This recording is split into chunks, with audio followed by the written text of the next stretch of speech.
doing all this kind of great stuff to try to help as many people as I can for your life, essentially. As we become so tech driven, it's important that we all get more and more access to it, right? And know a little bit more about it. And most certainly deal with the issue that comes with cybersecurity. And here we are to talk about that right here in Harlem Week. And we're actually doing this not only just in front of you, but right through your computer. And you'll be able to see this information forever because we will make sure it's available.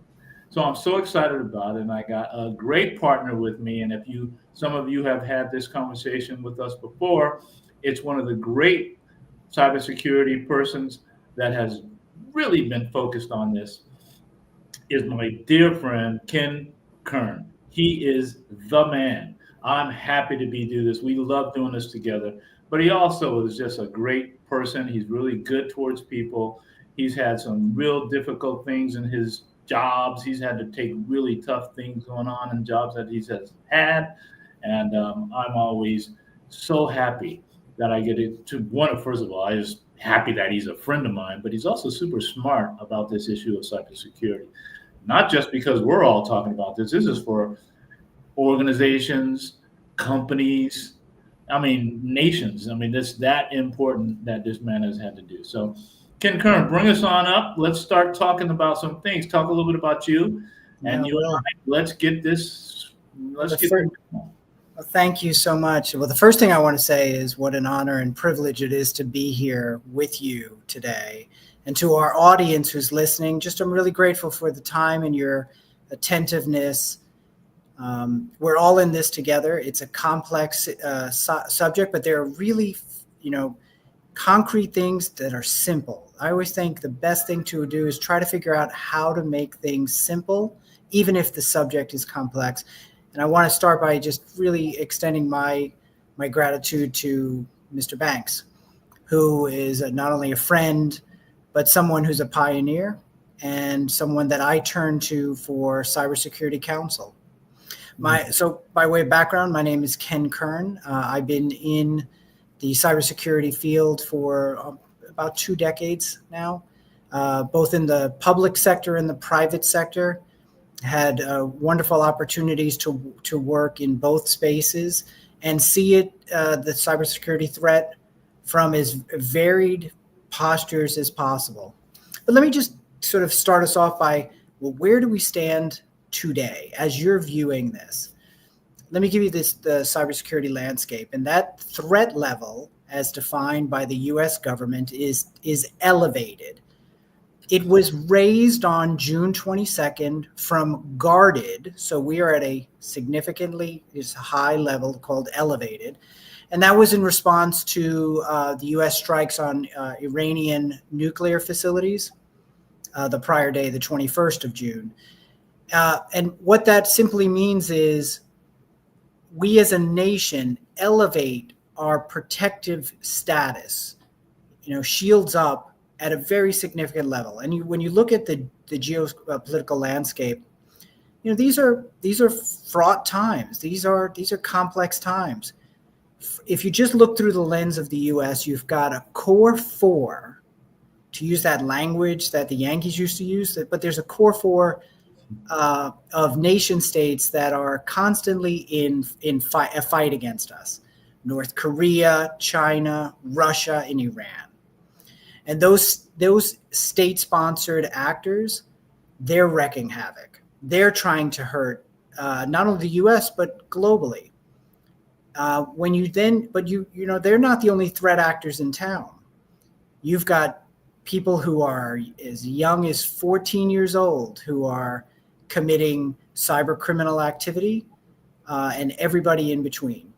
So for those of us who are just trying to take advantage of the amazing technology that exists for your businesses, for your schools, for your faith communities, unfortunately, when we're trying to take advantage of the good, there's a lot of folks out there who are trying to take advantage of that same technology, harvest it, and many times hurt our schools, our companies, our faith centers. And so we're in a fraught time, but we know what? We're really good at this. As the United States, we're really good at an international community. A couple of reasons why we've gotten so good at it. One, folks like you who are in the audience today, listening, trying to protect yourselves, your family, your companies. You're focused. You understand this is a real threat. It's not something abstract. It's real. And you're going to take practical steps that Mr. Banks and I are going to talk about to help you to protect yourself. Let me also say, there's some amazing things happening in today's technology space. And I know we'll talk about it. AI, for example, some folks have described AI and where we are right now as it's the new industrial revolution. It is as momentous as that moment in history known as the Industrial Revolution, because it's systematically changing the way that we do things as a species, not just our companies, but really how we operate. And we're just at the beginning. So Clayton, those some initial thoughts. The way I view it is, we've got a lot of threats. That's the threat landscape. We got a lot of tremendous opportunities, and that's the world we'll always live in cybersecurity. Well, I'm with you, and I am so happy to have what you have shared already. And I was really love the fact that you mentioned the word AI, or letters, I guess.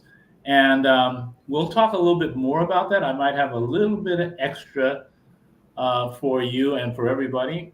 Yeah. So similar what we've said over a few years, and we'll continue to do so.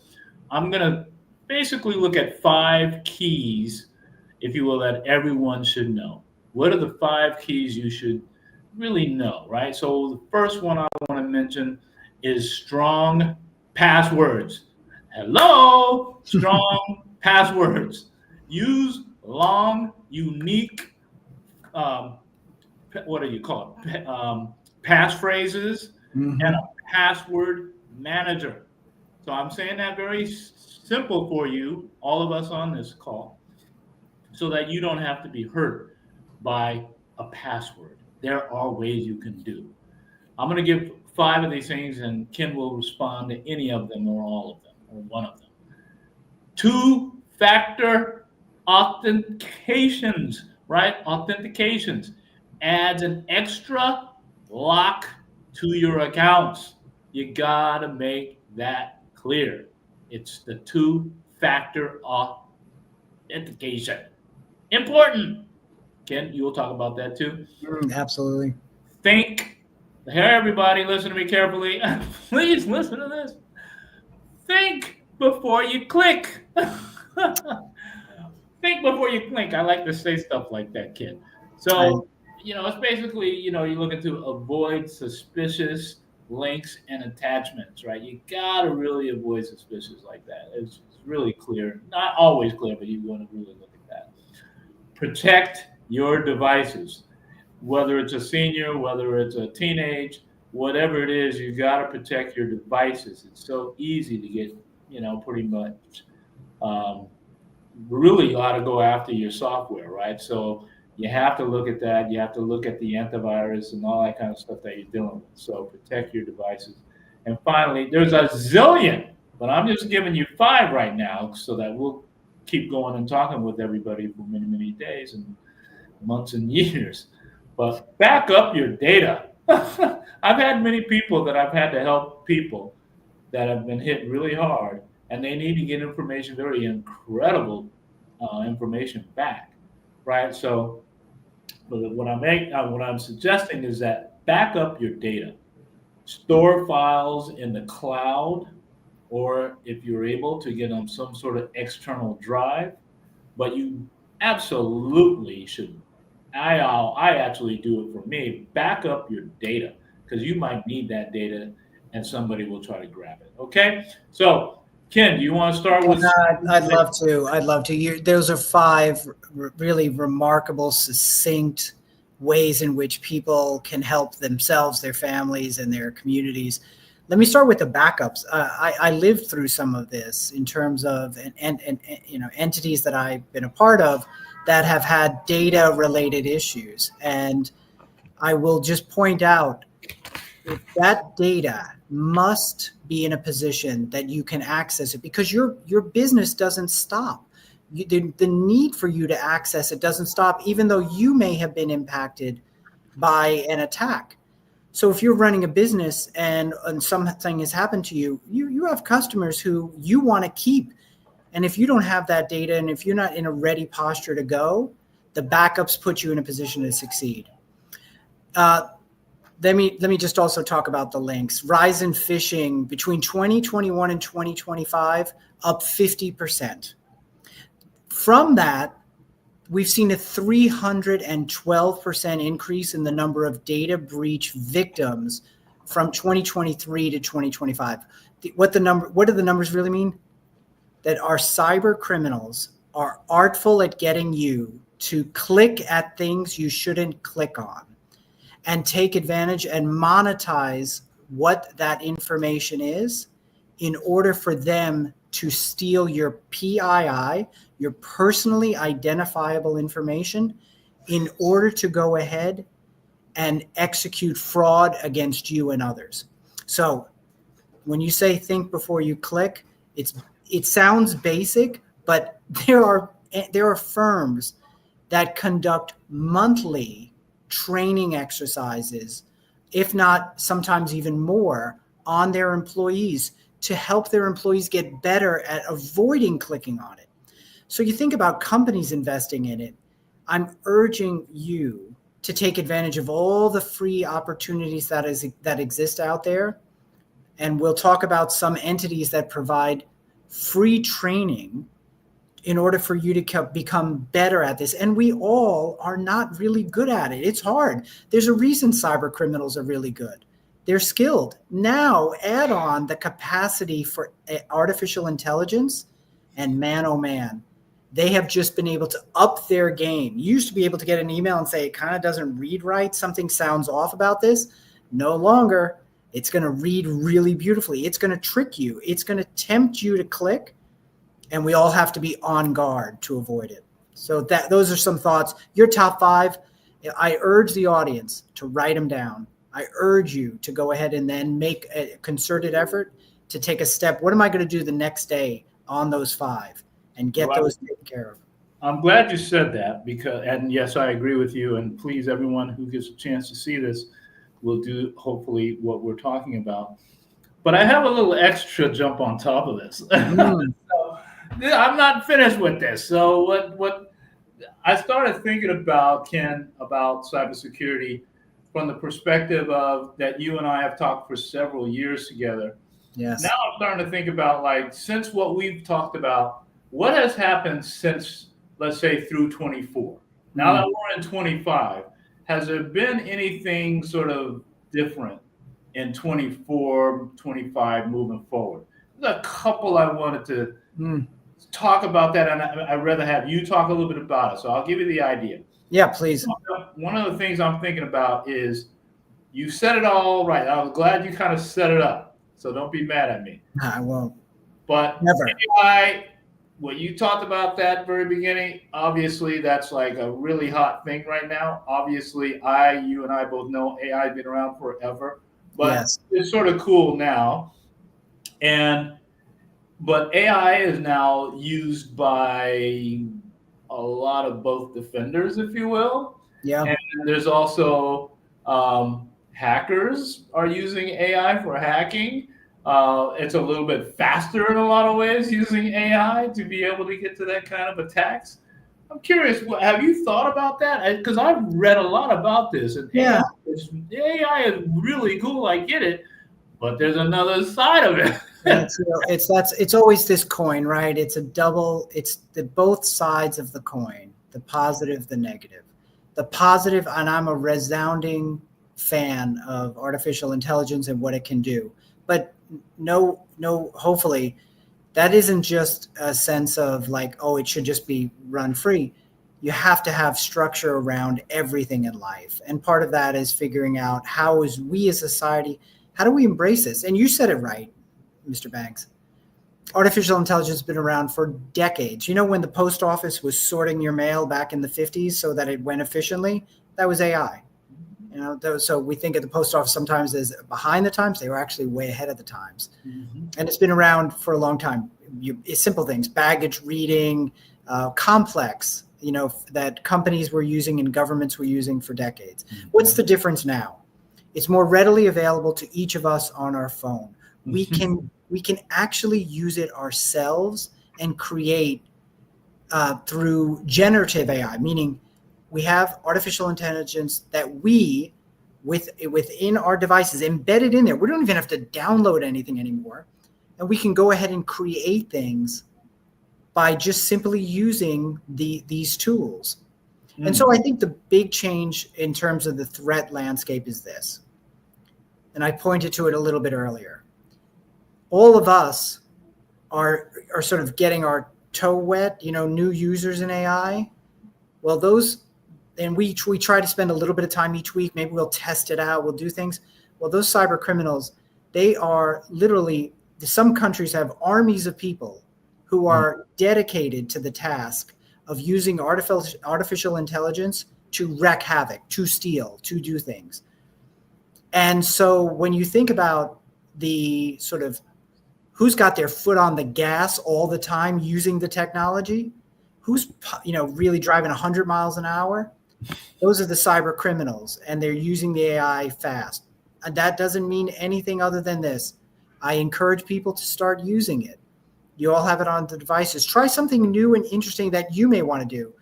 I heard someone say to me today, hey, you know, we're looking at, you know, planning meals that would help us organize our week, and being creative and introducing new meals into it. And that's something that an AI tool can do.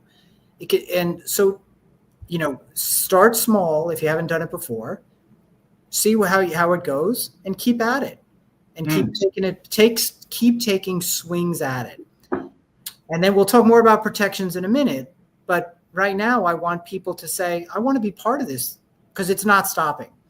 It is a river that's running. Ooh. That river's strong, and it's not going to be stopped. The question is, are you going to be on that river moving and safely moving? And how do we get you on that? How do we get you encouraged and excited about that opportunity and safely on that river? Well, yeah, listen, that is, everybody, I hope you are catching all of this. This is incredibly important. And some of it seems new to some people. It's certainly been around, like we said, it's been around a long time. But the fact that all of us are getting impacted by it, so we have to be very clear what we're dealing with. I'm going to give one we've used before, but I'd like to see what you're thinking around this. Yeah, and then I've got a good question for you too. Okay, well, we'll do this one, and then you come back. Sounds great. I'm going to go back to one of our beautiful ones called ransomware, right? The ransomware, which has increasingly targets amongst businesses, particularly small businesses, for example. I think it has had an impact on schools. And I believe, frankly, I think really much in Harlem. It's a lot of communities. So I'm curious what you've experienced have had about that.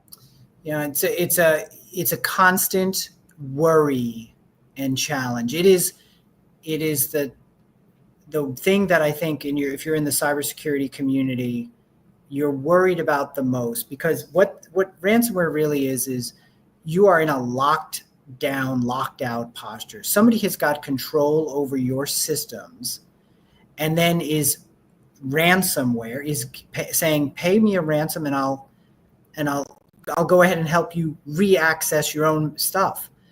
And these are often very sophisticated individuals. So you get locked out of your information. You're in a really bad place if you're running a company. You can be running anything. You know, it's a big and small. We've seen it large educational institutions where students and professors and all the amazing things that happen at a university, people are blocked out from being able to do things.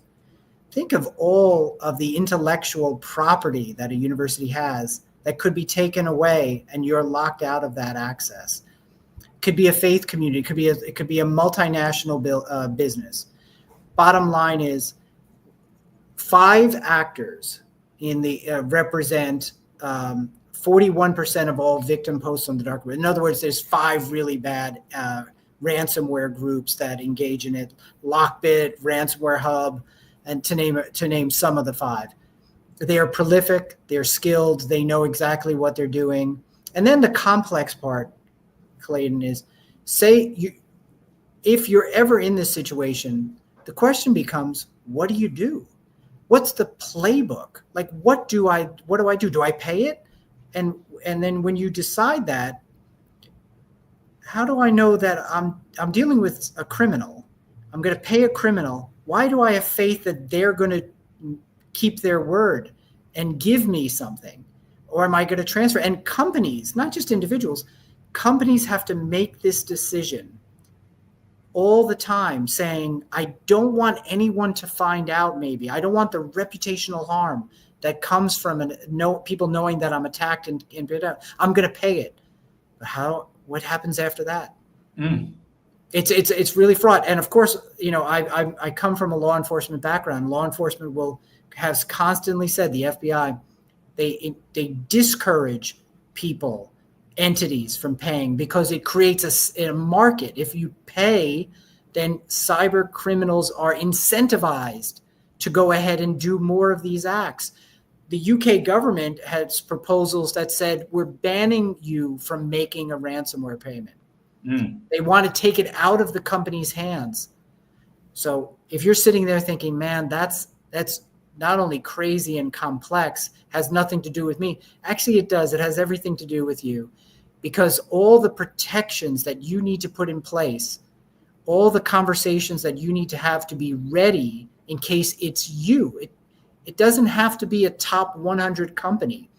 It could be your faith community. It could be your family. It could be you. And so I think the question I was going to turn to for you is, that's the problem.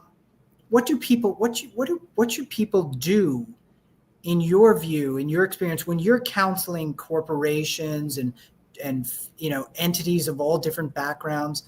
Are there some practical tips that you give to say, hey, this will help me not be in a position where I get ransomed, I have an attack on me? Well, I have a bonus at the end of this, by the way. Oh, I'm excited to hear that. Some new things that I have for everybody that I think will be very interesting. But I will say that the way I look at it is, there's very difficult to say there's 100% of anything. So my goal has, I don't know exactly how to answer your question, but I'll tell you this. Yeah. For everybody, and certainly for me, make sure you have more than one way that you put things away. And so I think that's great advice. Yeah, think about your grandparent or somebody you love and all this other stuff, and everything is gone. You should make sure you really find ways to, maybe not everything, but you got to back up some things, because you never know, and it's not on the same network. I think that's the problem, is people literally will keep it on the same network. So your advice is spot on. These are investment questions for folks. Like, okay, if I'm running a small business and I'm trying to get things started, and I know I keep everything here in these folders, and if there's a threat to it, you can't have your backups in the same place as your originals. Yes. Because your backups are going to be unaccessible, non-accessible, inaccessible. One of those 3 are right.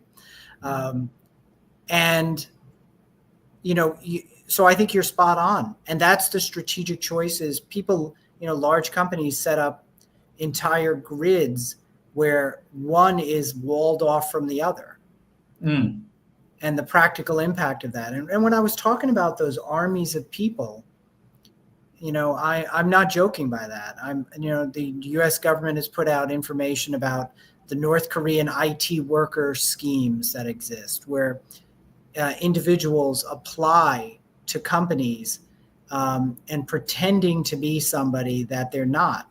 Literally, they are oftentimes AI generated images of individuals and voices. And so they do a real interview over Zoom, just like you and I are talking now, but you're not talking to the real Ken Kern. You're actually talking to somebody else. You end up hiring me, giving me access to the system that, of your company. And then I'm off and running, taking advantage over time. Let me tell you how skilled the technology is, along with how skilled individuals are. And I don't mean to scare that. I want people to just know about it, because it's important that folks are conversant about it. When I'm doing interviews, how do I know I'm talking to the right person? Okay, great. Maybe it makes sense that if I'm hiring somebody to build out an office for me in Atlanta and some other place, but I don't have eyes on them, maybe it's worth the investment to actually do the one-on-one interviews in person, so you know exactly what you're getting. Certainly if you're dealing with overseas employees. So lots to think about there. I just want to tell you, when you ask me what's changed over the last year, man, it is amazing knowing some of these things that are out there. And the FBI is very public with it. They don't hide stuff. They want companies and individuals to know about this. And so do a Google on North Korea IT worker schemes. You'll find it fascinating. Yes. Yeah, I've done a little bit in India also. So there's a lot that's crazy. I'm going to throw a couple of things that are very quick. We don't have to go too far about each of these things, but I wanted to add what we just talked about, and hopefully the community will understand it as we move forward, because we don't get a chance to talk about it as much as we possibly should in general in terms of this issue of cybersecurity. But everything from phishing scams, you and I have talked about those in the past. One that I really wanted to just mention for sure is there's now this thing with our devices, right? Everyday devices like smart stuff and all this other stuff, really, really getting a lot going on with that. Particularly, like, people don't realize it's like smart TVs, right? I mean, it's like, really, you can be shot.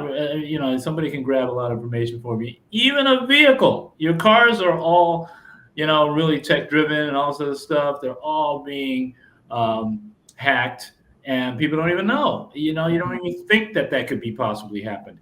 Yes, it can.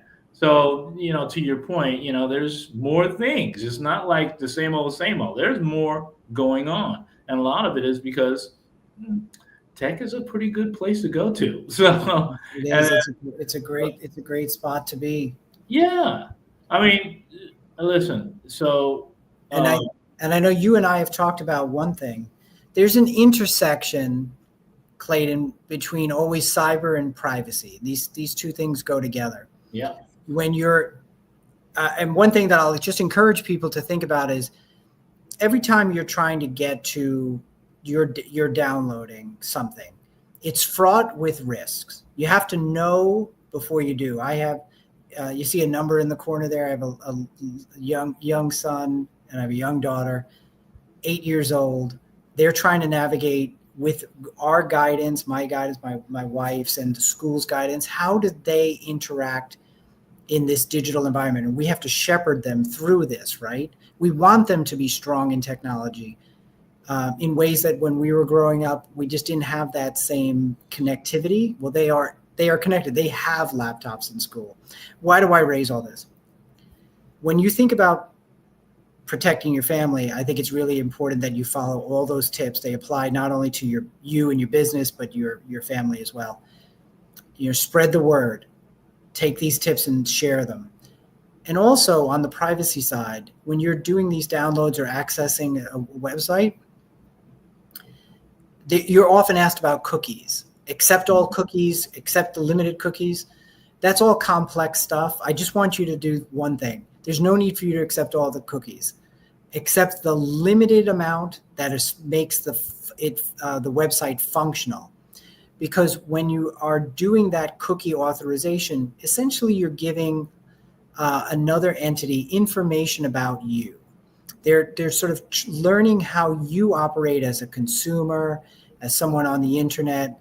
And I'm just encouraging you, You got to protect yourself. One little way to do it is to accept the limited cookies in order to have the functional website. So don't choose all.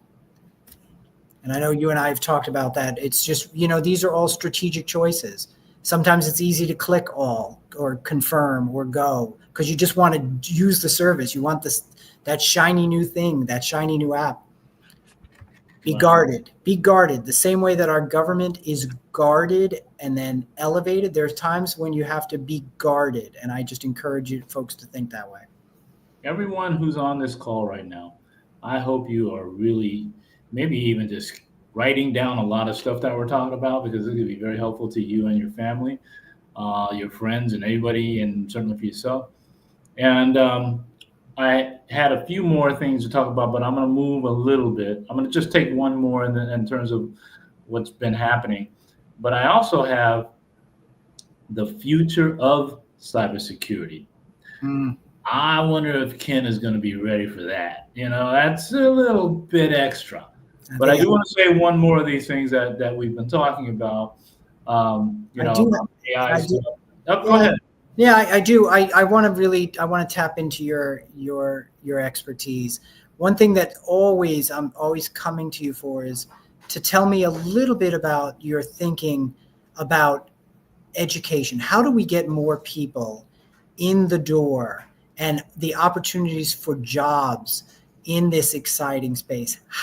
What practically do you say? What's your read on the environment and the opportunities right now? Just if you could just sort of share your thoughts with the audience, I know I want to hear it. Well, I'll make it really quite simple. I really am going to very quite simple. I had the great honor to meet one of the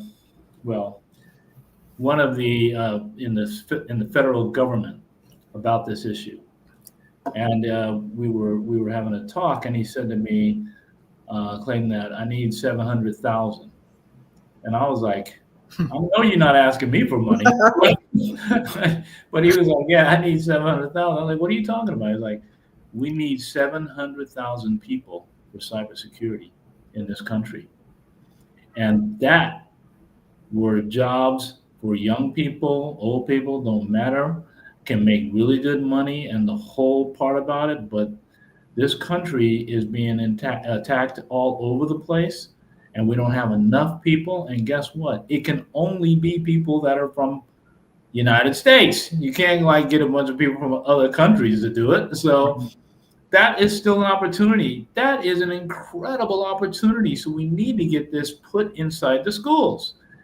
From when? From elementary. We got to start getting people. Your son, my kid's gone, but my kids are old. Right? Anyway, so the point is that we have to make sure that we get the young people and even older people to learn into this space, because it's not only it's a great job, making a lot of money, but also you're doing something for your country. Yeah, it's helping for your community. It's helping for your mom and pop businesses. It helps you in schools. It helps at the banks.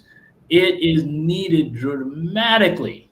And I will hopefully, not just by myself, but around a lot of us, to get on with that and get behind that number. 7.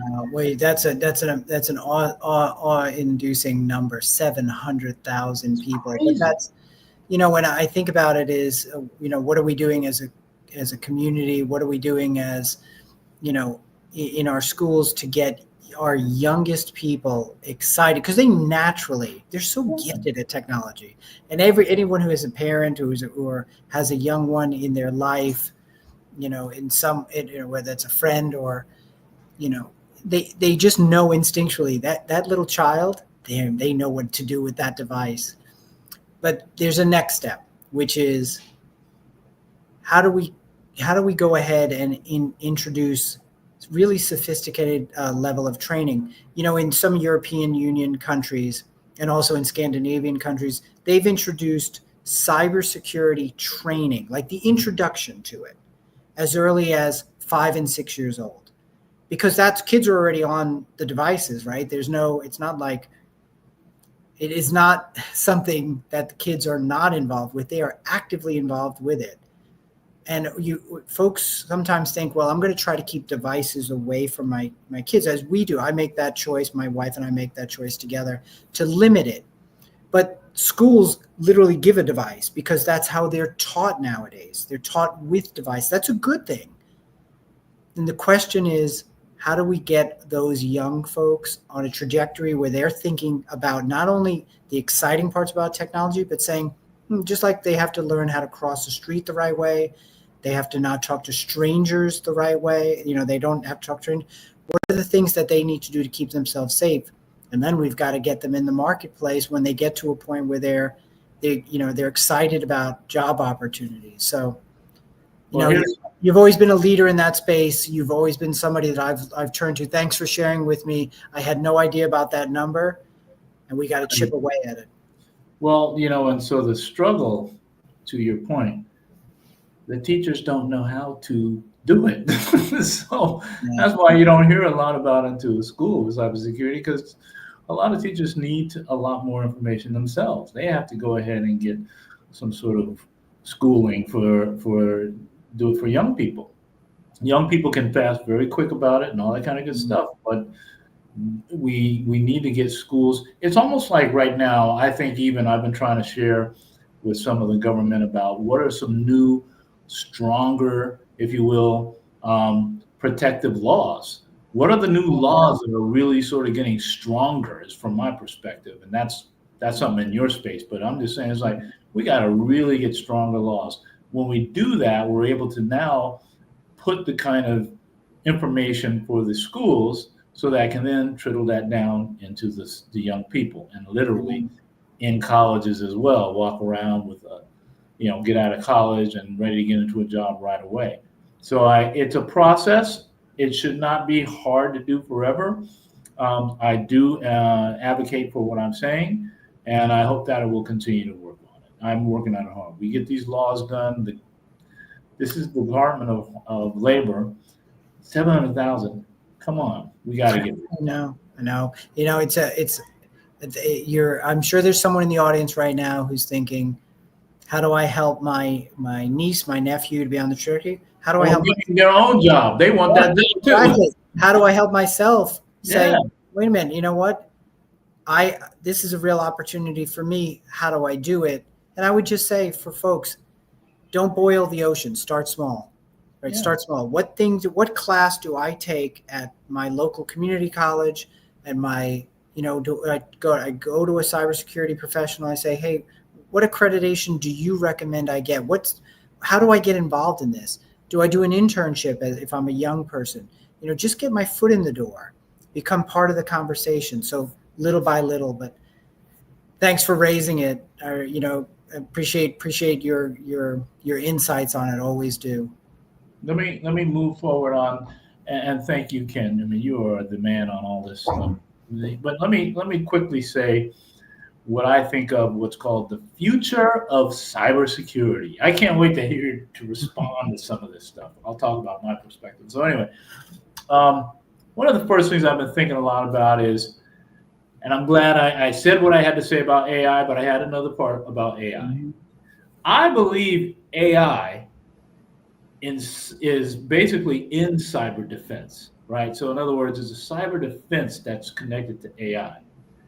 Detect threats faster, but hackers use AI too, right? So there's a way that AI can really be helpful with cybersecurity, and I think it's incredible to take full advantage of it. So I'll say a few more before you maybe respond to each one. So another one that I've been trying to work on this forever. I was talking about AI 8 years ago. Nobody was listening to me. And finally, 2 or 3 years ago, all of a sudden, everybody blew up. But I was talking about this 8 years ago. And lots of time, everybody, okay, Clay, now nobody did anything. And then all of a sudden, boom, chat GPT. Everyone, okay, now we can go. And I get it. So the second one right now that nobody's listening to me, no one's listeing to me. They should. I'm telling everybody, here's the next thing. Quantum resistant security. I mean, you're talking about something that is one of the most powerful things. Something that could take 10 years could be done in 10 seconds. Yeah. Quantum. If people aren't listening to me, but I hope people will listening to me right now. New encryption. I mean, come on. Quantum is creating new encryption. Basically, you won't be able to get, hit by these crazy people. So I just wanted to throw that in there. That's I think that's I'm not going to add much to it, only because I think you are doing exactly what I when you say people aren't listening, I wanted you to know the last 8 years I've been listening to you, and I listen very closely to you. And what you're talking about is really it runs alongside with AI as the two most powerful forces in the technology movement. And what it's going to do is it's going to help our nations, our communities, international communities, be in a position where, think about it, our critical infrastructure is better protected. Our schools, our faith communities are, and folks don't need to know the details. It is, you have to have a couple of PhDs to really be super conversational in it. What really I would say is just to be aware of what it is when people speak about this, and introduce yourself to the topic, and read about it, and make yourself, when you're having to make those choices as to what to bring into your life, like all of us do. What do I bring in? What books do I bring in? What movies do I bring in? What is it that I have limited free time? Spend time on things like technology, and so that you just become excited about it in the way that Mr. Banks is, the way that I am. And you're going to see, for those of us who are lucky enough to be around the next couple of decades, the world is really going to change.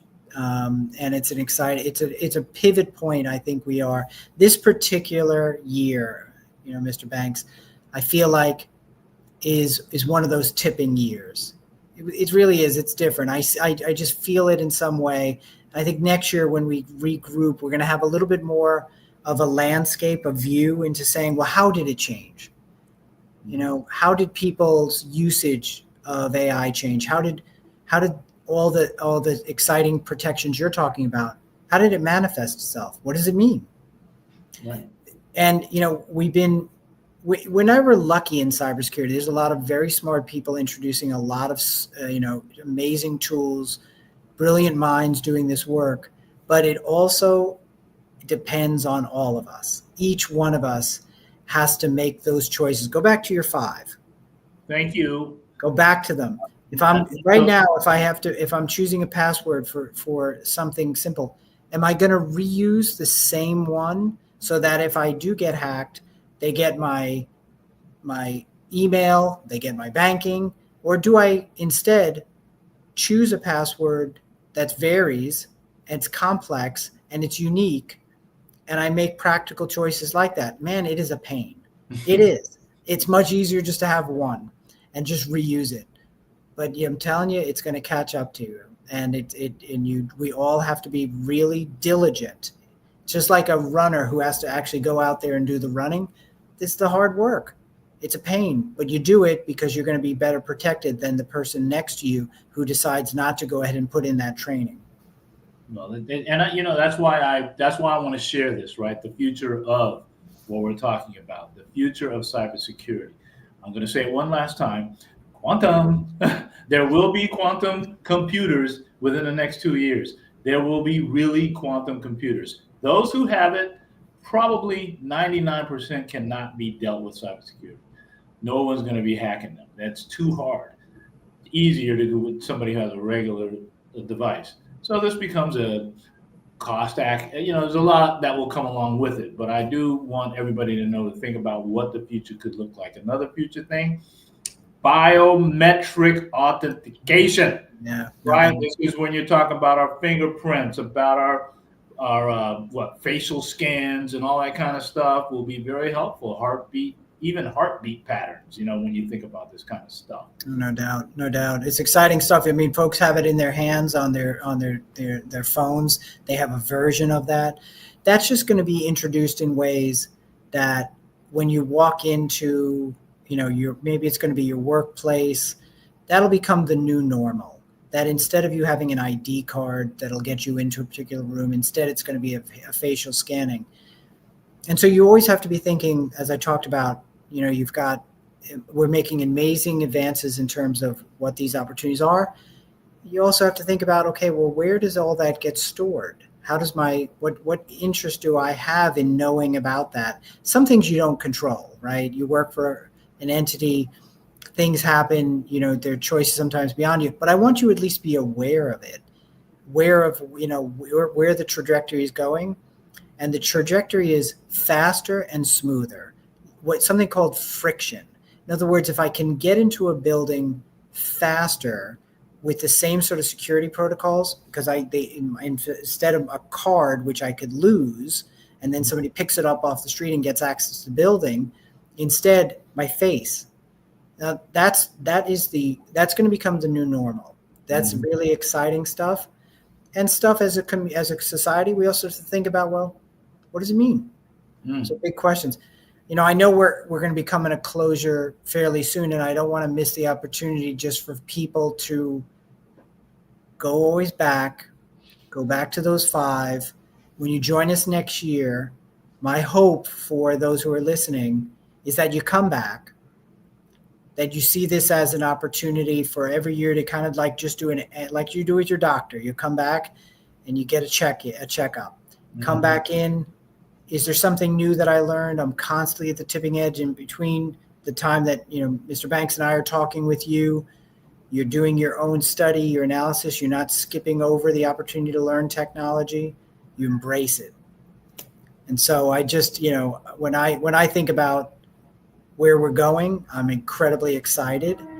And, I'm also, I'm aware, right? I'm aware of what the threat landscape. I started with the threat landscape, but I started because I want folks to be simply, shields up, as they call it. Means I'm ready. I'm in a posture where I'm going to embrace all these exciting things, but I'm also embracing the reality that there's a lot of stuff out there that, bad actors do bad things, good actors do good things, and you figure out the way to sort of make the most of it. Well, I said that I had one last thing at the end, which I said I could stop cybersecurity. If you remember at the beginning, I said I did. So I'm gonna share that.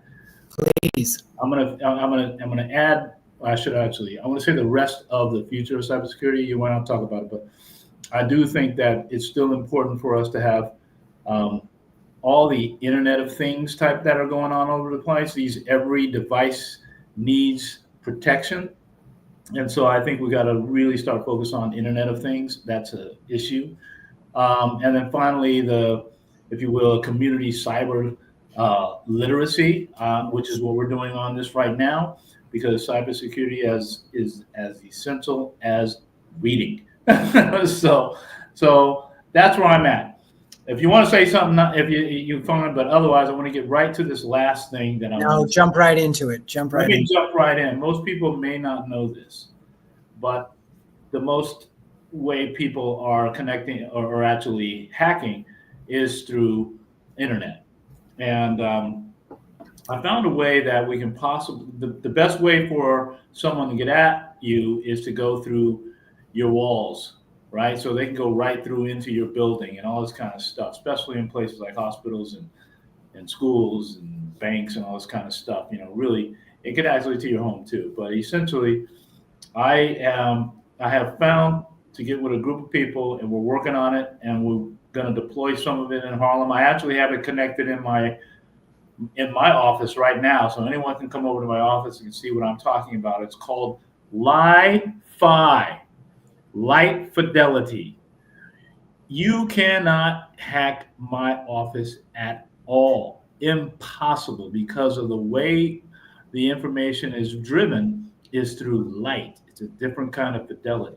So we are the first place this be in America right now is in my office. Amazing. It's never been done before. Amazing. And it's actually, you got to come over as soon as possible, my brother. I'm paying you a visit. It looks like nothing, but it is something. All right, it's like you can't get me hacked. And I think How exciting. How it's exciting. very exciting. So I'm hoping that people, that are hearing this and know others, talk to me. I'd like to share it with you. We're going to start find some money to get it behind so that I can share it all of New York and around the whole country. It's that important. I told the audience at the beginning, you may have heard me say, pioneer. Well, you are truly a pioneer in this space. I come to this session every year really excited, not just only because I get the honor of participating and talking to this audience, but I learn so much. And so I owe you a visit. I'm looking forward to seeing all the great things that you're doing to protect yourselves. And I know what you've got a global vision. You're thinking, how do we take this and move it outward? Absolutely. Absolutely. And I would love for you to come over, first of all. And second of all, I think it's going to be something very important, especially for like businesses and banks and schools and all the stuff that are continuously get hacked. I'm sick of it. So we found a way to do it. It is it's faster than a regular network. It's really, really good. So I have it up. It's running in my office. Anyone can come over and check it out, see what I'm talking about. It's incredible. Great way to finish out this idea about cybersecurity that we might add. And it could start in Harlem, frankly, by the way. We can start the whole thing in Harlem. We're already ready to go. So hello, Harlem Week. We're about to go. Let's go. Everybody get with us on that. Thank you so much. All right, you put the last few seconds you want to say, sir, and we'll let us go. It's really short. It's one is just to the audience. Thank you for your attentiveness. Thank you for your energy and your focus on this subject. And I look forward to coming back next year and talking with you some more. And to you, Mr. Banks, it's always an honor. It's always an honor to be alongside you on this session. And then the last thing I'd just like to say is, for me, a very special individual by the name of Lloyd Williams was the one who introduced me to you and to the many folks. And I think of him today as we're having this conversation. Well, I can't say a whole lot because I'll break down. That's my guy. There's no question. But I really totally am helpful that he put us together. It was really great. He just knew how to do stuff like that. So I'm so happy that I became a good friend, and that's you, my brother. Thank you. I love you even more that you have a son that is a Leo. A Leo like me. Well, all the best to you, and I look forward to talking with you next year. And thank you for all those who made today possible. All right. Thank you very much, everybody.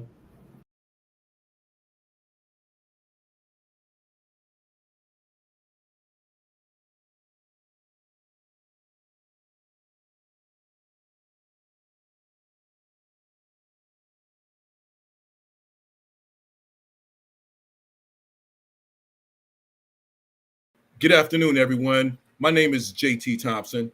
I am the CEO of Renaissance Equity Ventures Corp. And a co-founder of Municipal Data and Power. Today, we'd like to welcome you to the first of our two panels in our series, Municipal Data and Power and the Harlem Week presents the American Freedom Initiatives, as well as the New York State Data and Power Initiatives that include infrastructure, housing, small business development, and education in this conference for Harlem Week.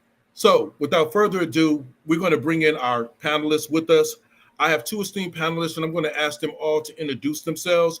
First, we have Dr. Henry Whitlow. Good afternoon. I am a co-founder with JT of Municipal Data and Power, and we are very happy to be announcing our programs and our initiatives at Harlem Week. It's very, very appropriate because Harlem Week is the renaissance and the beginning of a new era in our country, for the country in general and for Black people's role in it. We are very pleased to present the solution, we think, to many of the current day challenges. And I'm coming from my place at university at at Clark Atlanta University, where I'm faculty member in the School of Business. But also with JT, we've been developing municipal data and power for, I think, a time like this. Well, I tell you, Dr. Henry is being very modest to our audience out there in Harlem, as well as around the country and around the world. Dr. Whitlock, would you also tell them what you did at IBM for all those years? Well, I'm an applied mathematician by training. And after I finished my undergrad at North Carolina Central in math and physics and business, I switched to work at Dow for a little while. And then I went to Harvard, where I got my MBA in finance and IT. Left there, went to IBM. At IBM, I worked in supply chain, manufacturing, and at one point I worked in treasury, where I got familiar with the bond market, how it works, and also was responsible for 72 data centers for the Northeast region of IBM, looking at their forecasted needs and how they were balancing the customer demand for compute capacity with the internal demand for compute capacity in order to grow our product mix. And that gave me a real good handle on the fact that I've never seen a data center with enough power or a company with enough compute. This has been for the last 35 years. It's been a constant struggle to have enough power and enough data. I've seen it up close, and I've worked with different programs around the country, Rebuild LA to Atlanta Project to empowerment zones and opportunity zones. But the real fun is solving these riddles of capacity. And that's where I think my background and my experience fit so well with the current challenge. Well said, Dr. Henry, and we appreciate you. Not only for your scholarship and your academia, but for your real world execution. My next introduction is Dr. Paulus. Dr. Paulus, you can't see his face right now, but you might see it when we post this. But I want everybody to meet Dr. Paulus. Dr. Paulus, let him know. All right. Good day, everyone. It's a pleasure to meet you all. And I'm really, really excited about this opportunity to have this panel discussion to teach you a little bit about our technology. A little bit about me. I currently serve as the CEO of Georgia Hydrogen Carbon Ventures, and we are a licensee of Metro Carbon Ventures. This is an initiative that is laser focused on bringing good technological solutions, not just to communities, but also to institutions as well. And when I speak of institutions, I'm specifically speaking about schools. So in a nutshell, I come from a background of the credit card business. So I worked for American Express several decades ago, and I pretty much got my hands dirty playing with a couple of different projects. And of course, if everyone remembers, 2001, we had a real big tragedy here in the United States. We migrated away from, in what we call in our business, basically face-to-face or call center services into the online business as well. So I eventually worked on a project that replaced my job over time. Fast forward, I ended up working at International Paper, and I got involved in technology projects, and I've been in that line of work ever since. Now, as part of this overall initiative, working with MDP, the Hip Hop Hall of Fame, all of these other entities, as part of Georgia Hydrogen Carbon Ventures, right now, this is a very big project initiative. We started off very small, being just implementation for fundraising for a business, but it's turned into an economic development opportunity. Now, let me explain that for just a second, and I'll give you the floor back in just why that's important is because just as in 2001, when new technology essentially replaced my job, here we are again in this world of AI and a world of energy shortages relative to the implementation of AI.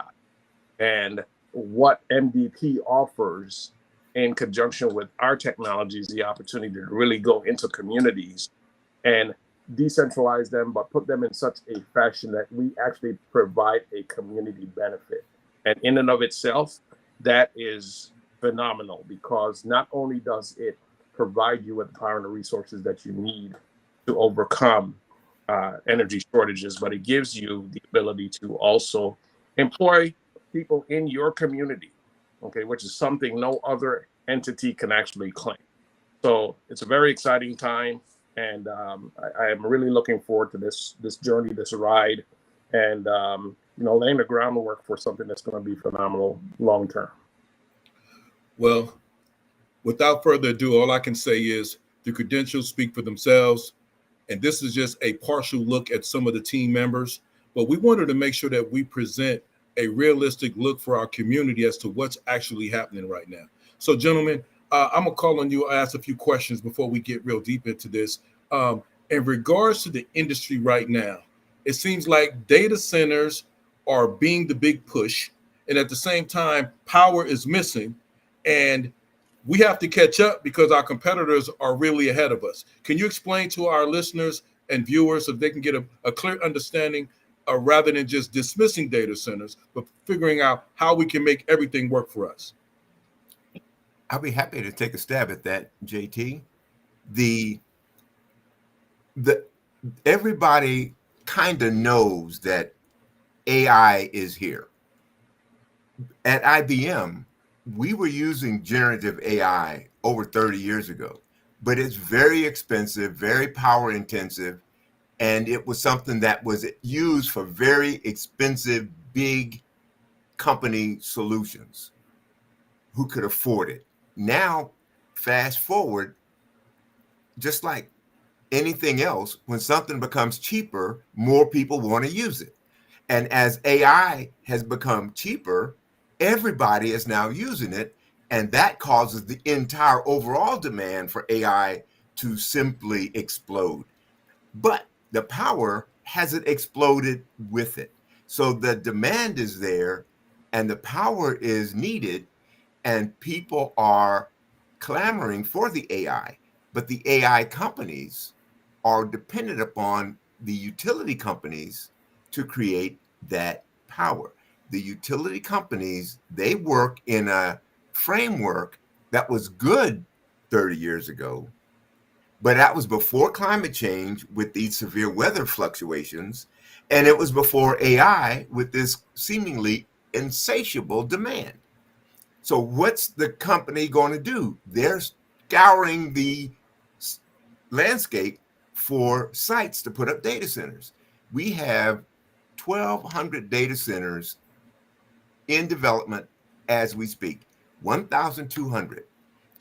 But the way it's being done is not having the benefit go to communities.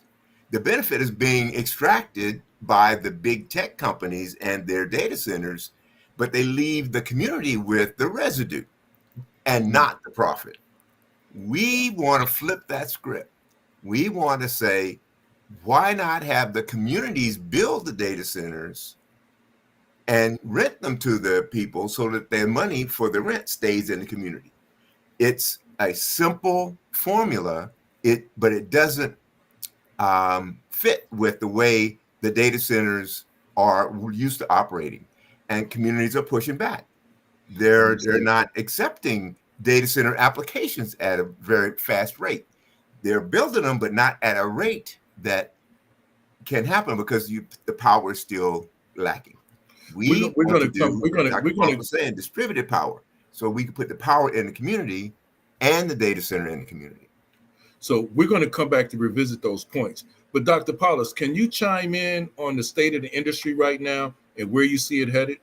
Yeah, let's unpackage a lot of what Chris Whittle just shared with us. Now, 1,200 either in process or partially complete or some complete. That is a shortfall of the 5,000 data centers that the country is halfway to implement. You hear that, everyone? We need 5,000. We only got 1,200 up to bat, and we can't power them yet. Go ahead, Dr. Paulus. And in addition to that, we are 50% of the way behind countries like China, who are far ahead in this arena. So for all of those elements that we have begun to discuss at this point in time, it's very important for us to train up the resources to work in the jobs of the future. Okay, I say that emphatically because here I am at this juncture where AI has the potential to even replace some of the work that I do. So if you think of this from a personal perspective, a lot of the tech projects that the big 10 consulting firms are deploying nowadays, preparing cloud infrastructure and all of these migrations that need to take place, they have shortfalls with respect to on-time delivery and staying on budget. AI can change the face of that. Okay, so it's going to require that we as a country migrate towards an education platform that prepares our resources to work in the industry that are going to be powered by AI, engineering solutions so that companies can be more effective and efficient, but doing so in such a manner that we maintain a degree of global dominance. Now, I will say this one last piece. Just want everyone to remember that as AI is here and present, we cannot in any shape, form, or fashion dismiss our past. And I'm going to go back 4 years. During the COVID crisis, we started having a number of different elements enter into our sphere. One of the issues that we started seeing way back then was just a shortage of chips, because we started doing different things like infusing tariffs on different countries. And the items that we need to power our infrastructure were being withheld from us in such a way that we couldn't get cars manufactured. The military and our entire national security was at risk because we couldn't get chips. Now we have fixed some of that, but as we start moving towards AI, we have to realize that if we are not players on the ground level, at the foundational level, and doing so in such a way that it actually benefits communities and not produce harm, then we're going to continuously be behind. So we have to, elevate our level of knowledge about the benefits that data centers bring to communities, what those benefits bring to people individually, and how we're going to leverage that knowledge and that technology to move forward in this century, in this decade, whatever we want to call it. Wow. So I appreciate you sharing that, and same for you, Dr. Henry. So if I'm taking this in now for our audience that's watching, not here just in Harlem, but also around the country and around the world, where these same issues are impacting. So you guys have identified a few sets of problems: national security, power constraints for AI data centers. You identified the slow economic and tech growth. You also identified the fact that we have to retrain our workers from a workforce perspective. You've also identified that the infrastructure and the community participation is lacking in all of these items, and thus the pushback. So tell us, how is MDP the solution? What is MDP? Can you share that with us? And what is this Freedom Initiative? Well, it's sometimes when you have a very, very complex set of problems that are all intermixed, you might think that you need a complex, big, centralized solution. But MDP is the antidote for that. We go for a decentralized solution, small county by county solutions that can bring in the resources to get that county involved with AI through an AI data center, that county involved in power by distributed power generators around the county. Instead of building big power stations, we build small, deployable, distributed power modules, each with their own AI compute edge node, so that we can start to distribute educational content to that location and the schools around that location. So Dr. Paulus and I are working on a HBCU education exchange, a kind of a course exchange, an extension program. And when we distribute that through these 10 to 20 power stations in a county, we have enough educational content being distributed, power being generated to run the data center, which is needed. It's simple. We build a data center owned by the county. We build a microgrid owned by the county. We train the people who live in the county. And then we move to the next county. So sometimes you can eat an elephant all at once or one bite at a time. So I believe we got a slide to show what the initiative looked like, right? So to be clear to everyone that's watching right now, there is an intense deficit right now in this country. Financing has been cut off from states. Financing has been shut down from counties as well as other municipalities. And so the most important thing that we need to talk about is the resources. Go back to the first slide. So the main thing that we need to talk about right now, what we're together with on this call, is what is MDP? Now, we know MDP is also a 6320 and a development company, right? Can you explain that to everybody, Dr. Henry? Yes, there's a nonprofit 6320 that works with the nonprofit called the county or the jurisdiction and other community entities. And that special purpose vehicle can issue tax advantage bonds. And once those bonds are issued, that Municipal Data and Power Authority, that special purpose MVP, works with our nonprofit to issue the bonds and manage the bonds.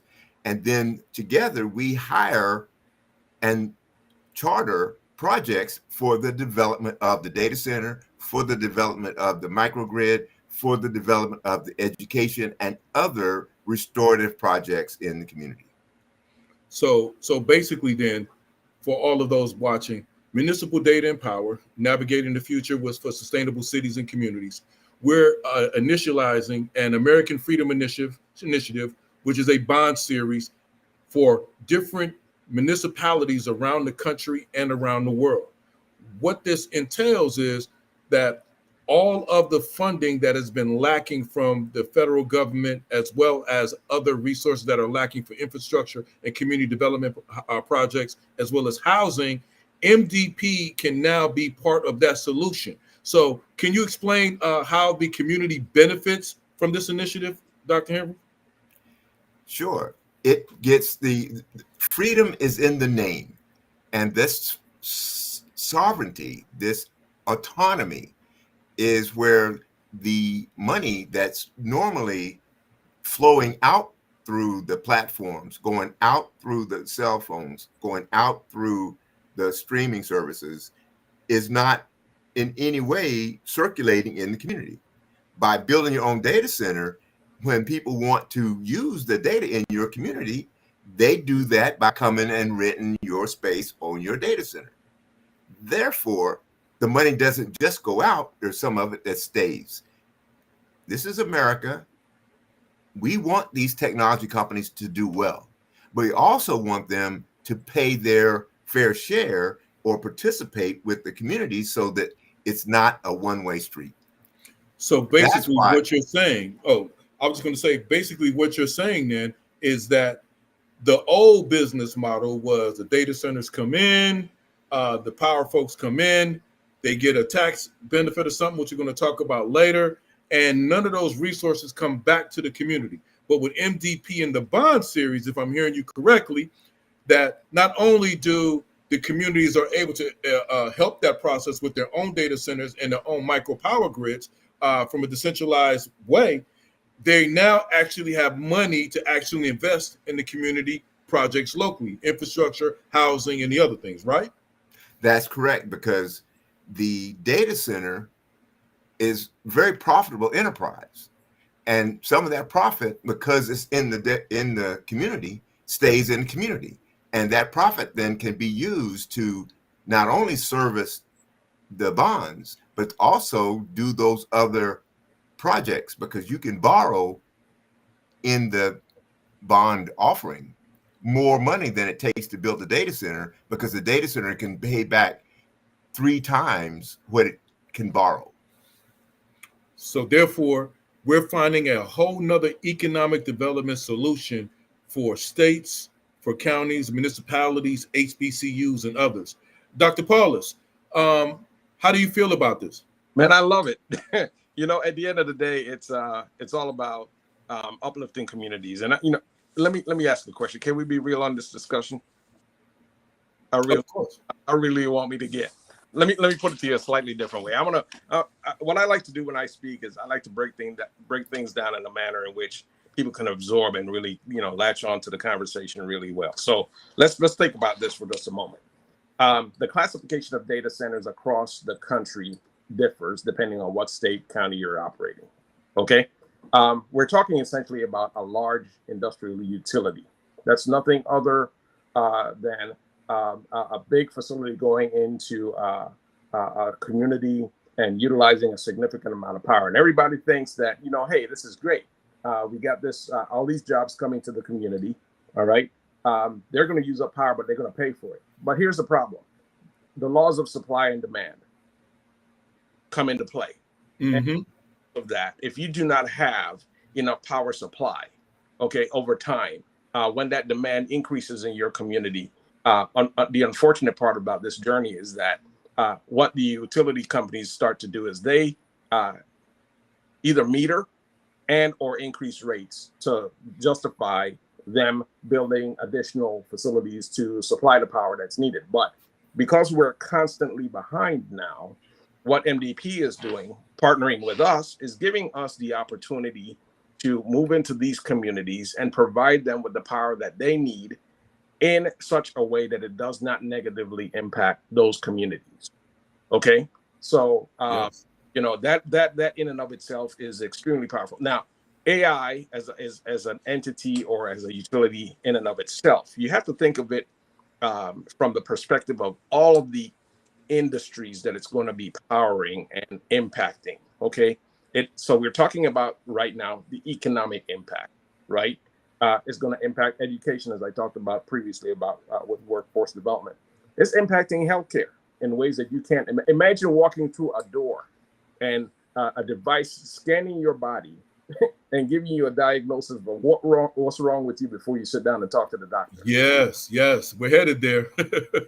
So, and in that process, we're talking about the funding structure, the justice structure, the political structure, technology, and media. All of these things are going to have an AI enabled component. So that being said, it is the perfect economic development opportunity engine for any community. But giving them the ability to have an autonomous, decentralized system gives them more control over what can occur down the line. Now, some of the technology partners that we work with, this is going to be a stretch right here. But some of the technology partners that we work with are even toying with the solution that, we can actually deliver in our partnership with MDP power in such a way that the residents of those communities, where we operate, have the ability to enjoy rates lower than the average utility offering solutions here in this country today. Well, that should make everybody happy right there. That's bold, but nonetheless, that's the mindset that we need to have, because we want everyone to be prosperous. And if you think about in the long term, one of the biggest contributors to a company's overall profits, it's either fuel or electricity. Think about a hospital, for instance. Mm-hmm. Okay, the average hospital can see utility costs up to 40% of their actual expenses. Yes, and why rates are going through the roof. It's not just the medicines, and the operating costs are extremely high. So think of your data center moving into your community in the same light. You want to offset costs in whichever way, and the only way to do that is through a green solution. So that's why this partnership with MDP is so vital and critical to communities seeing this as being an economic benefit and something that actually positively impacts and affects their pockets. You Wow. know, we talked about the digital divide for many, many years, and everybody knows that if you don't have access to the internet, your life is going to be shorter. You're not going to have access to the goods and services, and that was nothing compared to not having the benefits of AI in your community and being prioritized down the line where one community gets it and your community doesn't. You need the freedom to build your own AI, deploy it with your own power, and attract these businesses who are deploying AI to your community so that when they do medical interventions, you're there. When they do education interventions, you're there. When they start doing traffic and mobility and other interventions powered by AI, which we're only scratching the surface of now, we know what happens to our communities. We get prioritized to the end of the line, and we don't have to let that happen. And that's not going to happen to cities like New York if we get a chance to have a safe zone. There you go. That's it. Look, all I can say is thank you to you both on this particular topic that we're discussing, because now we've opened the door to where we're really going to the real good stuff. So to in layman terms to everybody out there, what we're basically saying and what we're hearing is Dr. Paulus mentioned autonomous.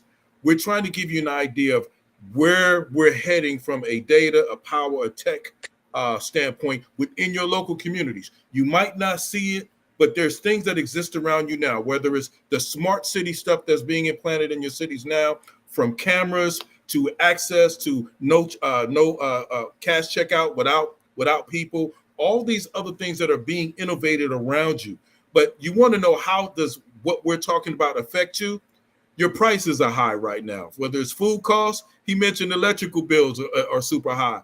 All these things that are coming out of your pocket and out of your city pocket, MDP is working to get some of that stuff back into your pocket. So therefore, your life is better, yet you have the full benefit of everything. So with that being said, let's talk about the MDP projects that are coming right now so we can get into the New York State proposal.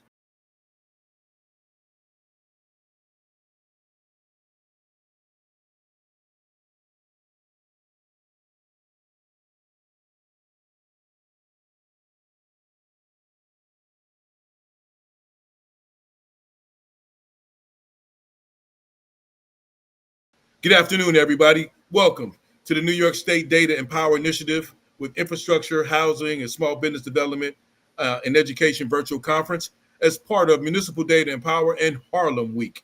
So we have a special guest here on this panel. I love it when I'm surrounded by geniuses. So we're going to give them all a chance to speak before we get into this. We're talking about the state of data, the state of power, the state of money flowing to your pockets from the different things, from infrastructure, food prices, and how we're able to come up with solutions utilizing data and power to facilitate that for the local community here in Harlem, as well as around the country and all those paying attention, as well, especially those also around the seas, around the world who are viewing overseas. So without further ado, we're going to start first. We have John Carroll. How you doing? Welcome. Great, JT. Thank you. Thank you so much for inviting us today. Look forward to sharing what is happening with municipal data and power. Tell us a little bit about yourself, though. Let the people know who you are and a little bit about yourself. Particularly my role with MDP is serving as a strategist and focused on virtual team facilitation, where what we're doing is engaging the communities so that we can build trust that what we're doing will help uplift their community based upon what that community wants, needs, and really wants to fund with what we'll be generating from the assets that will be coming into the community. Excellent. We also have Bill Mann with us. Brother Bill, why don't you let them know who you are, my friend? Thank you, JT. My name is Bill Mann, founder, CEO of Automated Intelligence, dealing with a lot of autonomous communities, showing communities how to become self-sustainable, how to generate additional revenue for the governance, the builder, developer, the community, as well as the people. That's incredible. I look forward to getting some of those solutions that you have. Y'all stay tuned. We got some great stuff coming your way. And of course, we got with us Dr. Henry Whitlow, Clark Atlanta University, IBM. Go ahead and reintroduce yourself again, sir. Good afternoon, everybody. I am really excited about what we're doing with MDP.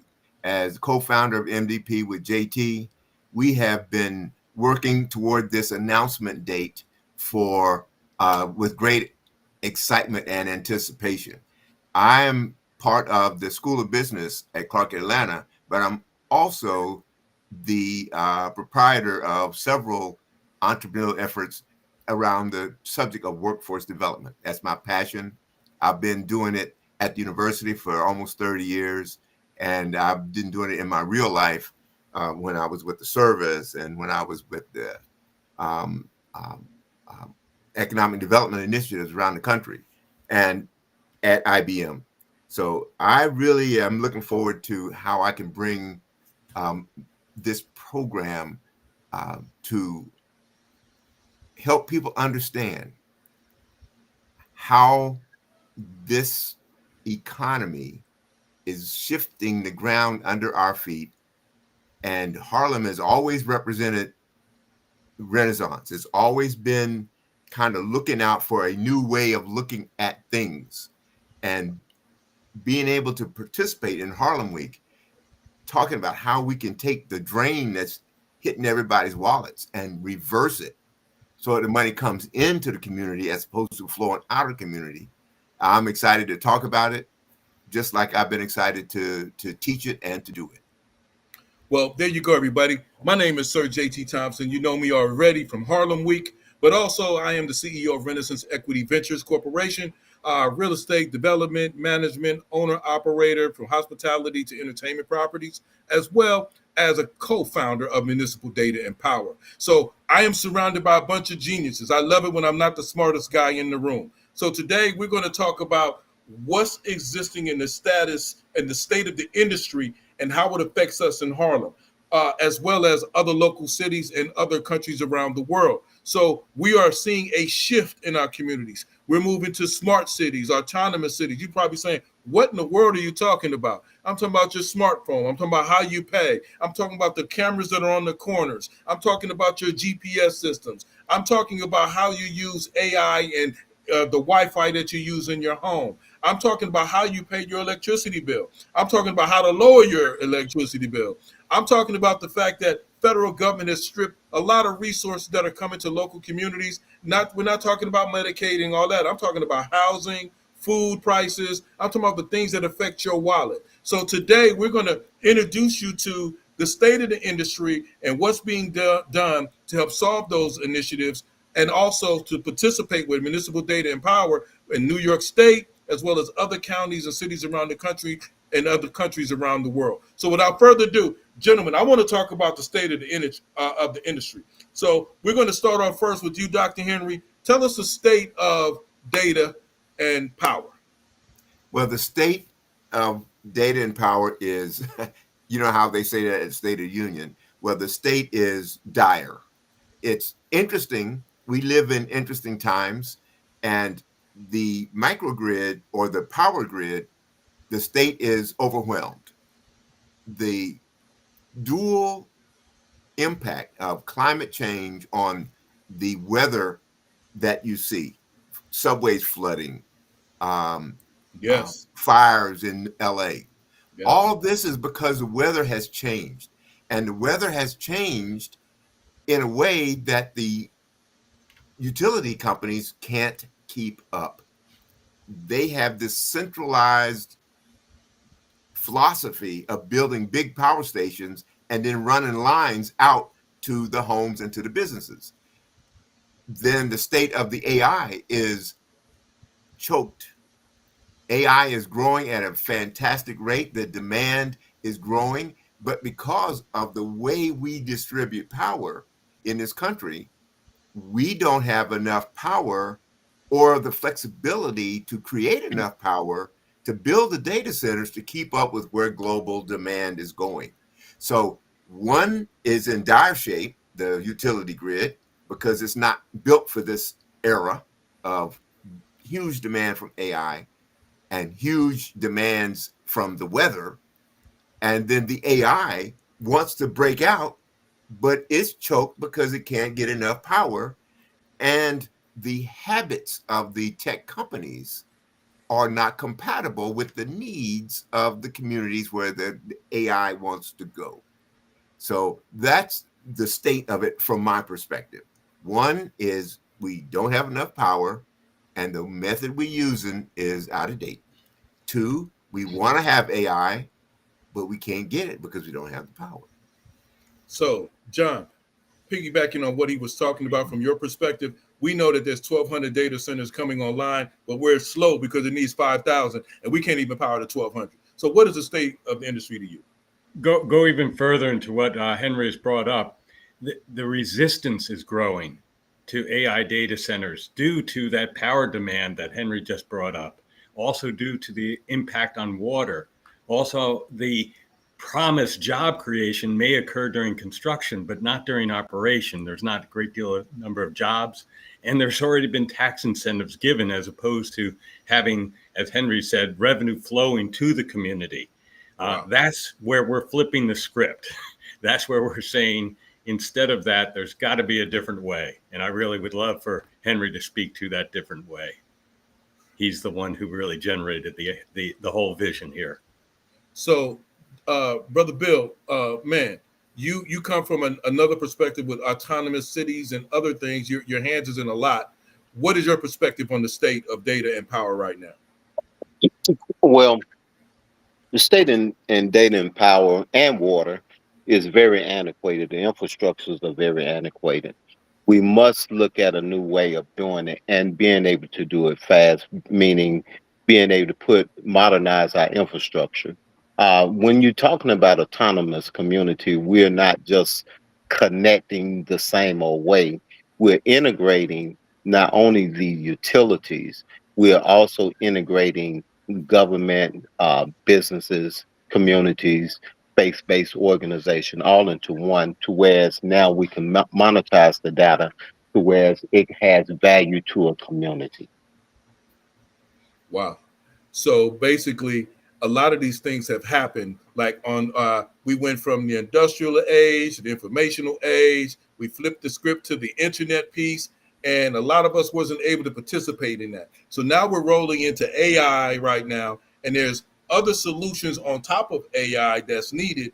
And so this is an opportunity in this economy right now. I see this as an opportunity for new innovation, new creation, as Brother Bill Mann just talked about. The antiquated ways of doing business needs to change. So in lieu of that, the information we receive that we want to talk about, especially here being in Harlem in the Northeast, it's the new Harlem Renaissance, baby. That's what we're here talking about. So the power grids in the Northeast are so congested and they're antiquated, using that same word again, but also across the country, that we are vulnerable right now from a national security standpoint. John, there was a report that came out. Can you tell our audience about the report? Recently issued is the VAST report, the Vision for American Science and Technology. It was issued, I think, back in April. It was focused, 70 of our leading scientists and researchers came together and issued a report that stated that we need to really focus on decentralized power, on community ownership of AI, and really looking at this as a national security imperative. And we really believe that what has been put together, you and Henry and the rest of our team has put together with Municipal Data and Power, is the vehicle to implement what was recommended in the VAST report. Very exciting. So, Dr. Henry, Brother John just explained the VAST report, which is a significant report on national security for everybody who's paying attention. And not just national security for America, but for any country around the world. Your security is at stake. So how does the cities and the states and municipalities combat this, especially when you incorporate MDP, Dr. Henry? Well, it's as simple as Bill just said. you have to have autonomous control. When you would not want anybody charging you to have your kids go into the building. If there was a toll on the building to the schoolhouse, how would that work? When you have to pay to get into school, when you have not to get the lesson, just to get in the building. And that's what these data centers are doing. They set up, because when a county doesn't own its own data center, the children and the parents have to pay for the kid to get into class. And then they pay for the class. Mm. And then the platforms are so busy holding the children's attention, the children don't have enough attention left to pay attention to the lesson. Wow. So you're paying and paying and paying. That's when John said communities are resisting. They don't know what's wrong, but they know something is wrong. And what's wrong is that you would not want to pay to go down the street to the bodega. You would not want to pay to have access to the dry cleaners. But right now, if you don't own your own data and you don't own your own AI platforms, you will have to pay when those things go to AI. And if your community isn't in the most favored spot, or can be paying the most, the communities that pay the most will get the best AI. They'll get the best medicine. They'll get the best shopping. They'll get the best of everything. And that is why it's so important that the VAST report said we cannot have foreign countries owning our medical data. We can't have foreign countries owning our shopping data. We can't have foreign countries owning our electric grid. But that's what's happening now. And that's why the VAST report said, whoa, time out. This is not going to work. And why Harlem? We end up at Harlem as the epicenter of everything. People might think they're important when they're in Miami. People might think they're important when they're in Chicago. But Harlem has been and continues to be the epicenter of what's new and happening. And when the people there realize that their electric bill goes up because people want AI, and they don't have any control over who makes the power, who owns the AI, there's going to be resistance. So let's join the resistance and give them a way to own the power and the AI, so that we can attract that new medical service, so that every community can attract that new education service. Everybody can attract the new way of doing policing, and the way of doing mobility, and the way of doing content delivery. If you're not owning it, you're renting it. So let me just say then, for all of our lay people that are watching, basically what these gentlemen are talking about is the fact that all these things are happening around you, and the old ways of doing business are now coming to a head. And what that means is, you typically, when you look at your electric bills, you're looking at your food bills, you're looking at all these things that are happening. But with the new data centers, the new need for power, and the water situations, all of your data is not safe. You don't want nobody knowing your hospital records, let alone your social security stuff. You don't want people to have access to your kids. You don't want people to have access to everything that you do and where you spend your money. So in other words, they are making money off of you. The solution would be, how do we reverse that, where that money can now come back to empower you locally in your communities to help pay for your housing, your infrastructure, and the other things. Bill, would you like to add anything else to that? Yeah, basically, and just kind of going back to something you said earlier, we are beyond the information age now. We're in the age of creativity, and we are more creative now than ever before, and we're given the proper tools. To piggyback off what Henry was saying, but the tools are not ours. So what we're doing with autonomous community is setting it up to where you will own your data. And by you being in a position to do that, now you can monetize your own creativity, your own content, and really who you are. Because we now you're in a position to own the data and you can share it, and then we can be able to tokenize the community itself as a whole. Wow. The thing I like to talk about and think about is the keys. Who holds the keys? Because when you get ready to get out into your car or to come into your house, you got the key.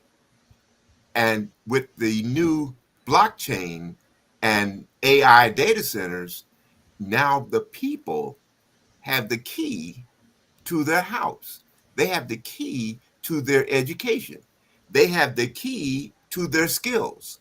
So when Bill says you can monetize it, he means we're going to give you the keys. Right now it's happening, but the big tech companies, they got all the keys.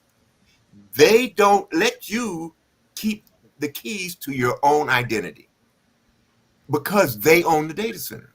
Because and the power companies, they don't mean no harm, but they're antiquated.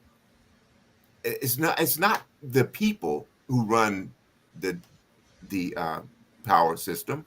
It's the system is antiquated, and the rules are antiquated. The rules were made before we had weather. The rules were made before we had AI. The rules were made when we had plenty of water. All of those things have changed, and their rules have not. And So we let me don't ask you a have time question. to change them. We just make it a new path. So let me ask you a question, and it's for all of you. So how come the politicians, the businesses, and the other parts of the of our economic, our local economies and our local economic, how come they don't know that they should be a participant or a co-owner in this? Anybody? JT, they do know. They do know, but But they what about the participate. counties? The counties in the states, they seem to, as Brother John said earlier, they give the tax benefits. They get a few jobs, but it's for construction, but not necessarily long term Can sustainable I give a try? jobs. Can I give a Yes, try? we're here on the topic. This is the crux of the Yeah. matter. Go ahead. We look over, and you brought this up, JT. We look over at Pennsylvania, where the tech giants are going to do some great things in AI. Fabulous. That's going to create a lot of wealth, but there, that wealth will be extracted. What we're talking about for New York State and for nations that we're talking with is that wealth will be retained in the community. Tell the people what extraction means. Oh, everything from the monetization that Bill was just talking about to owning the massive revenue that these AI data centers generate, and the harvest grid power sites we'll be talking about. They generate wealth or revenue that can create wealth that stays in the community. And that really brings up that whole idea of trust and governance that has been designed into how these are funded through the 6320 guardrails that are set up for the funding and the governance structure. So it's the whole thing. That's what we're delivering is the complete solution. Oh, I think we lost JT. He'll be back. So to answer his question, the community leaders, they know, but they don't know what to do about it. They know the problem is there. They can see it. They see the mental health challenges that children are struggling with because of the platforms extracting their attention. So what is extraction? Extraction is when there's economic activity that a news that goes to a person who is not of the community. It's when you take a person from the outside the community, they do something and take the money with them. It happens all over the world. It happens, but with AI, it's going to happen a lot more, with a lot more speed, and you're going to feel it a lot faster. So where's the money right now?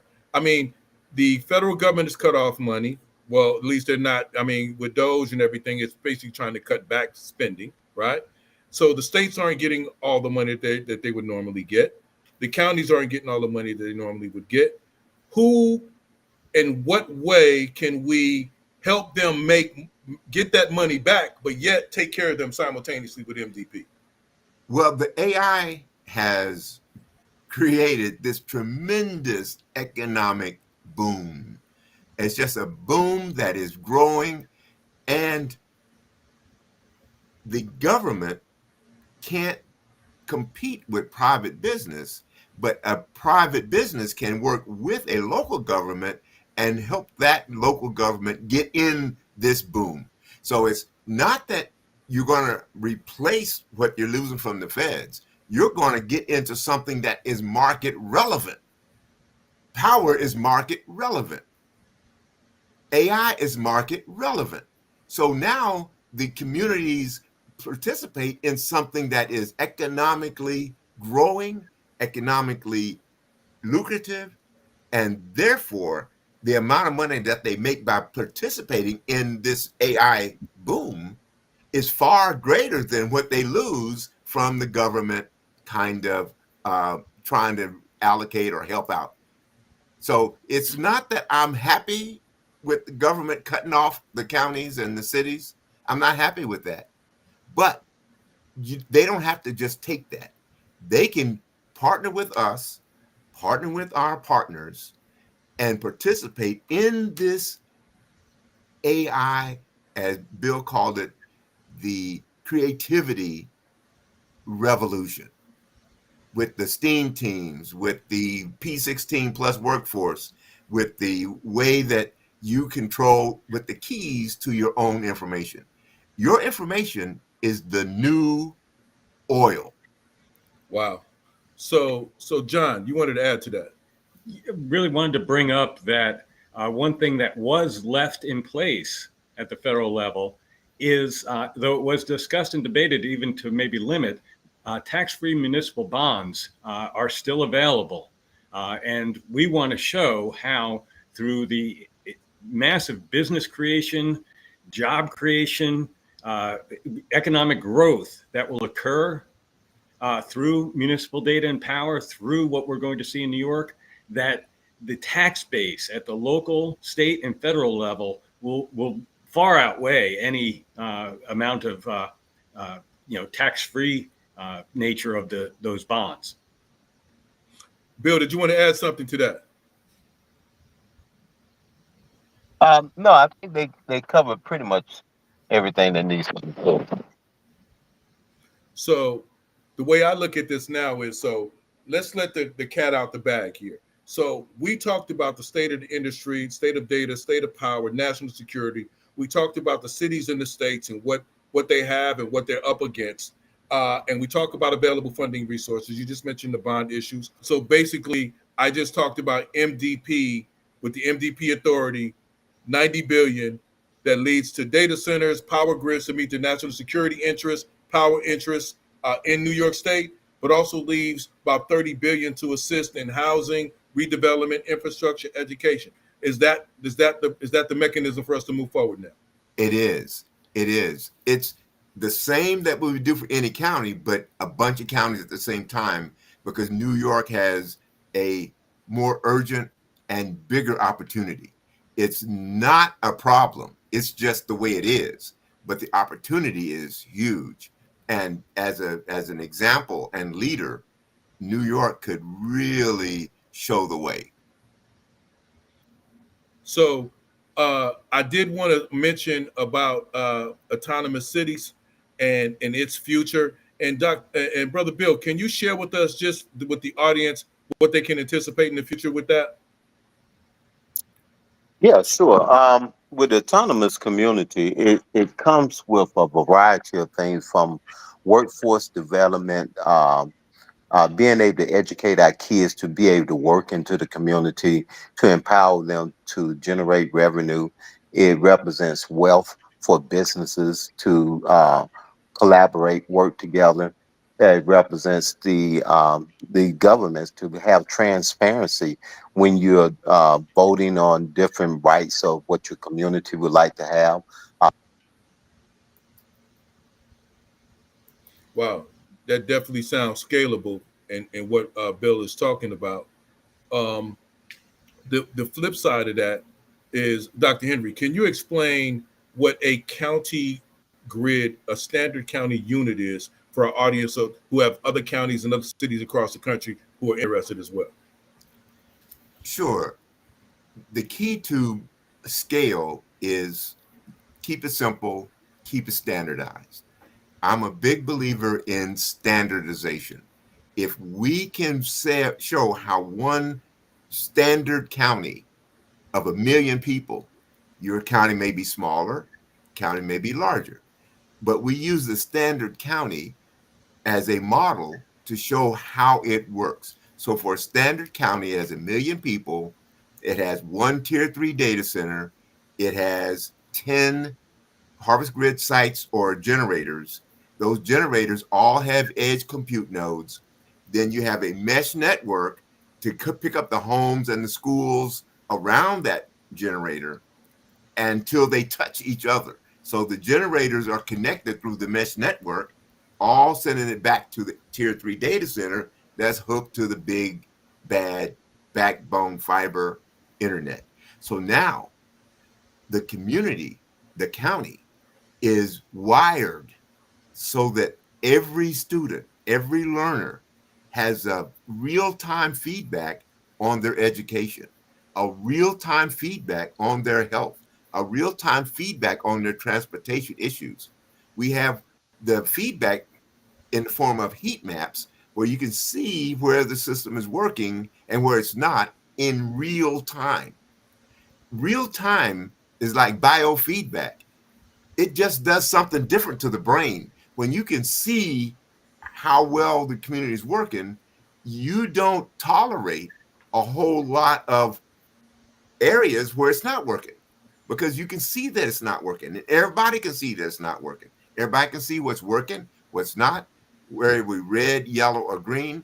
That's a standard county unit. It's a healthy community where everybody knows what's going on and they all hold the keys to their private data. And So, they don't turn it loose until they turn it loose. so this standard county unit also applies to HBCUs. It applies to provinces, towns, cities, as well as states. So the basic unit is about a $3 billion bond issue with their own local authority. So $1 billion goes to the data centers, $1 billion goes to the 10 grids in that area, which basically lowers everybody's electricity bill and all other things. But it also pays for the actual debt for the $3 billion. But it leaves $1 billion for those communities, Thank right? you. Thank That's you. right. That's what I right. So wanted you us to get borrow to. $3 billion. One of it goes to the data center, which can pay back the $3 billion. $1 billion goes to the microgrid, which can pay back the $3 billion. The other billion goes to the people. And those projects start first. You don't wait until you've got your data center built. You don't wait until you've got your microgrid built. You start doing the people projects immediately. And that's the people first approach. When people know that their issues are being handled, they will develop the patience to wait for the data centers to kick And in. trust. They'll have a trust because they know it's not just for some tech guys or some power guys. And then for New York, where there's a factory, the factory can service the bond issues, the whole 90 billion. So when you have triple coverage in a standard county unit, or for a provincial unit, quadruple coverage, you know that you can borrow money with confidence. People don't like to borrow money if they don't know how they can pay it back. But if you know you're triple or quadruple covered because of the benefits that come with this AI economic boom, it's here. Let's play. Why don't we take advantage of this for community. Celebrate that here right now. JT, Say it again? Yes, go ahead. I was I'm just just going saying, to. Do we have why time not? Do you have time for what? to really explain what we mean by a mature harvest grid site? And we're talking about 10 of them per standard county unit. A fully mature harvest grid site will actually fund itself to build out additional, what we're calling things like protein barns, but think of different fish and poultry and pork and veggies. And then think about a fabrication barn where we're taking what we're generating, the hydrogen for the power and the fuel cells, but we're also producing carbon, which can be fabricated into different products in very high margin, high value products. So when I was saying earlier about job creation, and Bill was talking about workforce development, training, and transitioning people in workforce, we're talking 21st century jobs. We're talking about regenerative farming, regenerative communities. So I just wanted to say we're just getting started when we start talking about power and data sovereignty. Those other items that you talked about, we didn't want to overwhelm everybody, but now that they understand the cat's out the bag, it comes with other benefits locally that you never thought about, like food production, fresh food, agriculture. These are things that are also beneficial around the country, especially in food deserts and around the world. So I'm going to leave it open for closing remarks. Brother Bill, you got some closing remarks? Well, yes, I'll just say I look forward to the cities and counties and municipalities coming together and work as autonomous communities, working,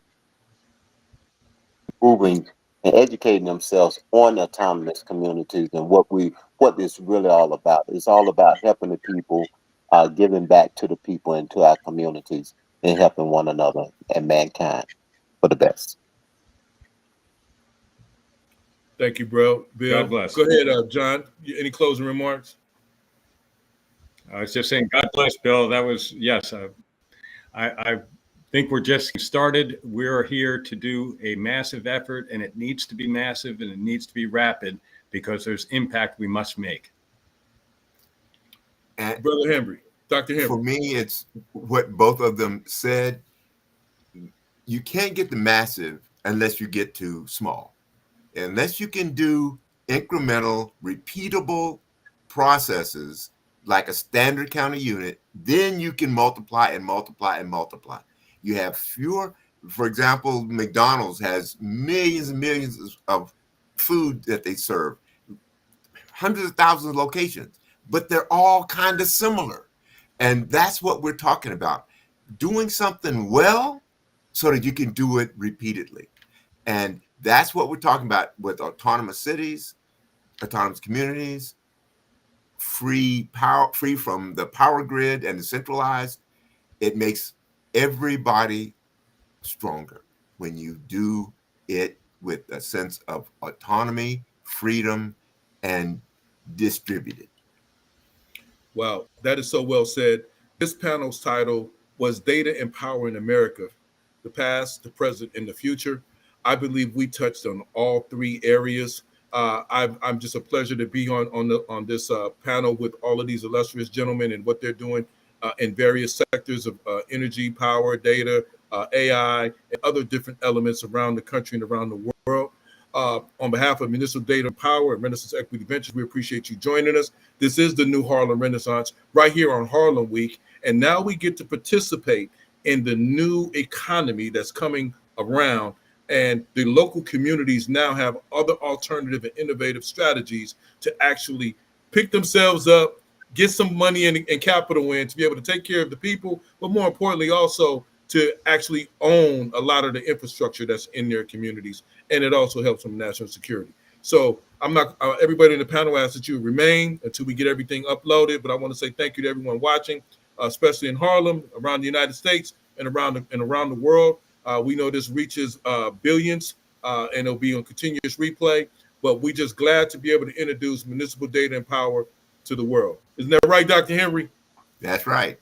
It ain't ours no more. So thank everybody as we close out.